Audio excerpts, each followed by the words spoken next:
Why is it that he's corrupt and you're not? Why is it that all CEOs are corrupt because they're wealthy, and yet our chairman, who is wealthy, and I'm glad you are, you're not? That's not the America that we believe in. And I'm not against unions. If you want to choose to be in a union, be in a union.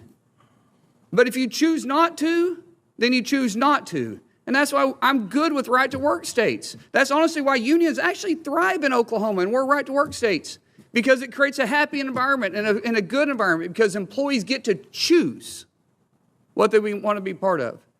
And I think you got an all-time record here. You've made more misstatements in a shorter period of time than I have ever heard. Please correct me. Well, if I'm worth $8 million, excuse me. It's all public. Excuse me. Yeah, go ahead. All right? Excuse me. Yes, sir. If I'm worth $8 million, that's good news to me. I'm not aware of it. That's a lie. All right? Number two. Part of public records. You're probably looking at some phony right-wing internet stuff. It ain't true. Hold up, because what you just watched was not a normal Senate hearing. That was Senator Markwayne Mullin walking into Bernie Sanders' favorite fantasy land and flipping the lights on. Bernie came in swinging with the usual script. CEOs bad, unions holy, money equals corruption. Unless, of course, it's his money. And Mullin wasn't having any of it. You could feel the tension shift the second Mullin called out the hypocrisy. Bernie loves to lecture America about greed while sitting on millions, multiple homes, and decades of political power. And the moment that contradiction got dragged into the daylight, Bernie unraveled. Voices went up, facts went out, and the mask slipped. This clip exposes everything: union mythology, anti-business rage, and the classic rules for the not for me routine. If you enjoy watching socialist talking points collide head-on with reality, hit like, subscribe, and stay right here. Let's watch the full clip before I give you the full breakdown. The story will come back to that because it sounds like something to do. I hope you do. I'll defer to Senator Markwayne Mullin. Well, thank you. And considering the chairman doesn't want to hear any of that information, because I believe he's pretty biased in his opinion already, Mr. Schultz, I'll give you an opportunity to finish that if you'll do it quickly. Thank you very much. So, as you might imagine, we're very curious to understand what happened in Buffalo. And we later found out that this individual, which was hired in 2020, was paid for and under the employment of the union that was basically trying to organize Starbucks. We later found out there was more than one person. And so you might want to ask yourself, where's the fairness, right, the objectivity, and the integrity of what we're talking about here today? No, and I mean, if you're anti-union as a CEO, you're anti-union busting, or you're for union busting. I'm not saying you're anti-union. I'm just saying that it seems like to me, as a former CEO, not nearly at the success that you were at, sir, and I'm not trying to defend your company because, quite frankly, politically, we're on totally different ends of the spectrum. And so the irony of this hearing is actually kind of funny. And I do want to point out some hypocrisy about this hearing with the chairman. And it's not trying to get personal. All this information is going to be very public.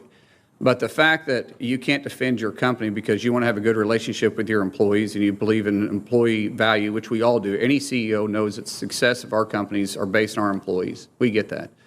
But it seems like unions today, all they want to do is fight with their employees or their employer, the same employer that is hiring those team members. And that friction causes a very volatile and tough workplace. And if the company and the employees aren't in the same boat, rowing in the same direction, then neither one can be successful.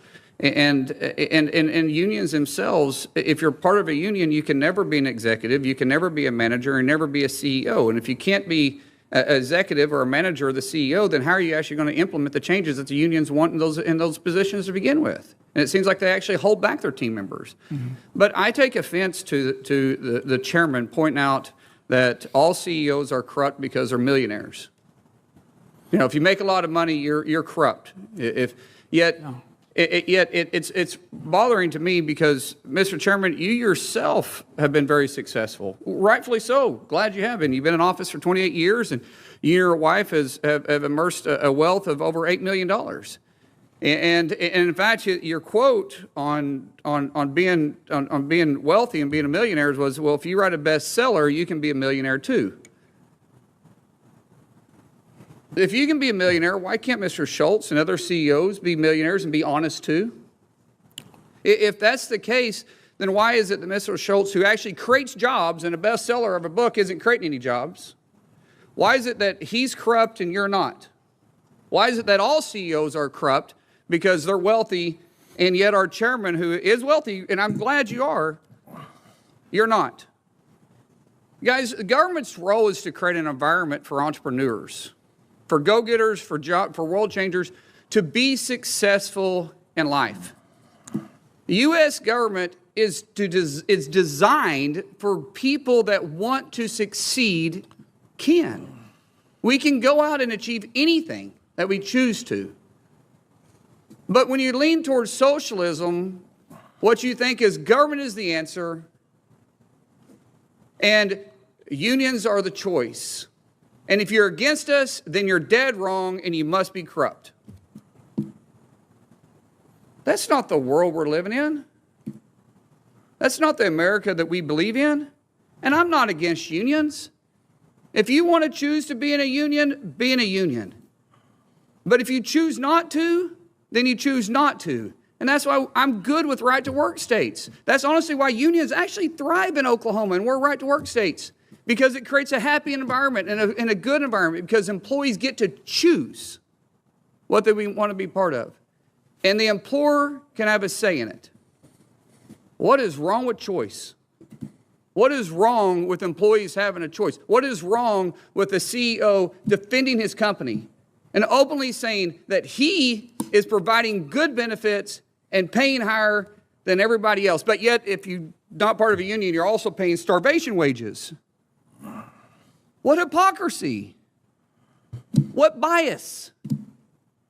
Chairman, you are chair of the Health, Education, Labor, and Pension Committee.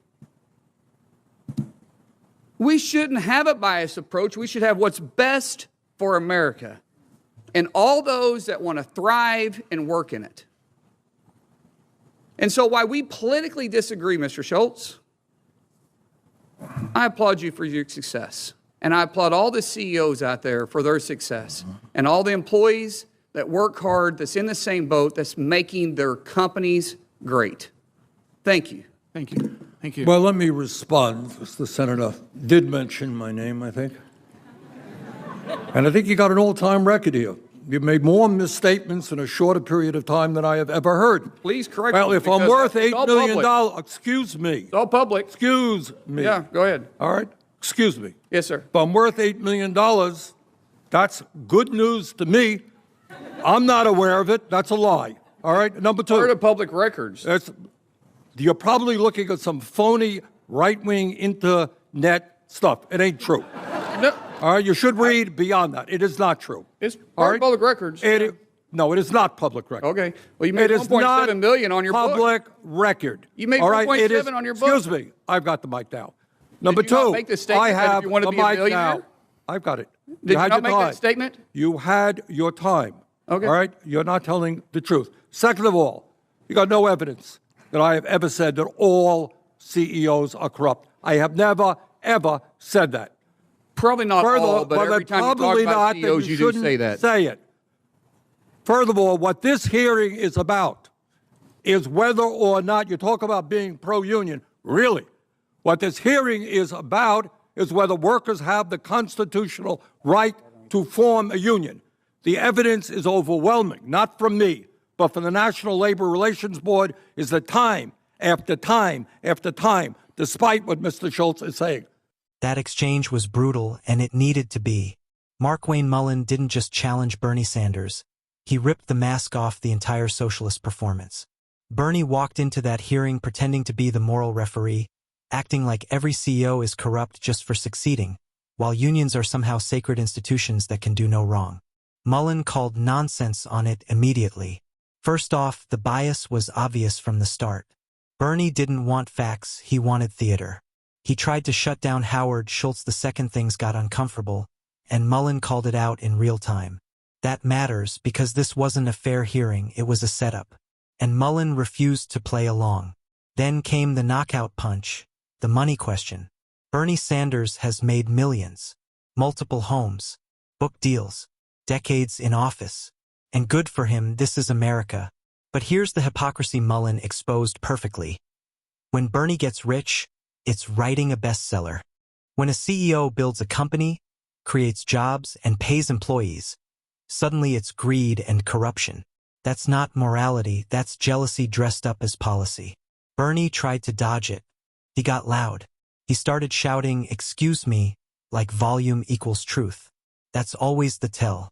When the facts hit, the outrage spikes. Mullin stayed calm, stayed sharp, and stayed rooted in reality.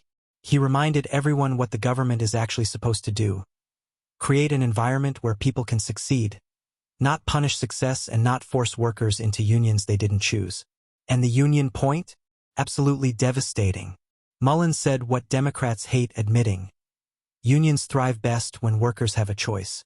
Right-to-work states like Oklahoma prove that. When employees and employers are rowing in the same direction, everyone wins. But unions today often thrive on conflict, not cooperation, and Bernie needs that conflict to keep his ideology alive. This wasn't about Starbucks. It wasn't even about unions. It was about power. Bernie wants government control, union control, and moral control unless it applies to him. Mullin defended workers, businesses, and basic common sense. Bernie defended a narrative, and it cracked. Bernie didn't just lose his cool. He lost the argument.